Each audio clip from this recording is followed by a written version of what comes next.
సంతోషము మీకు కావలెనా నేడే యేసునకు రమ్ము నేడే యేసునకు రమ్ము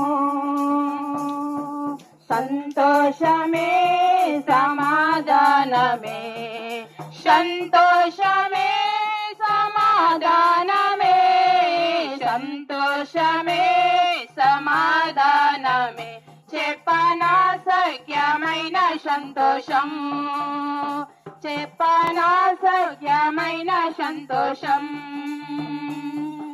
సత్య సమాధానం నీకు కావలెనా సత్య సమాధానం నీకు కావలెనా సత్య సమాధానం నీకు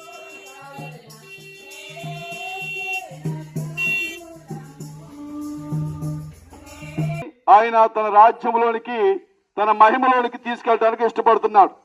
దేవునికి ఉన్నటువంటి మహిమ పరిశుద్ధత అండి.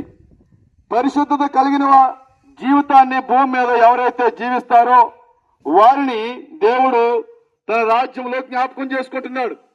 ప్రియులారా, ప్రతిదినం మనం ప్రార్థన చేసుకుంటూ ఉండొచ్చు, ప్రతిదినం ప్రతి వారం సన్నిధికి వెళ్తూ ఉండొచ్చు.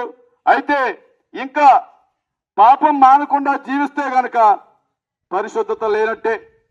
ప్రభు సెలవిస్తున్నాడు, ఈ సమయంలో ఏ విషయంలో పాపంలో పడిపోతున్నావో ఒకసారి ఒప్పుకొని విడిచిపెట్టి, ప్రభువా ఇదిగో నన్ను క్షమించు, నీ దగ్గర ఉన్నటువంటి పరిశుద్ధమైన జీవితాన్ని జీవించే గొప్ప కృప నాకు దయచేయమని ప్రతి ఒక్కరూ ఒప్పుకోవాల్సిన వారే ఉన్నాం.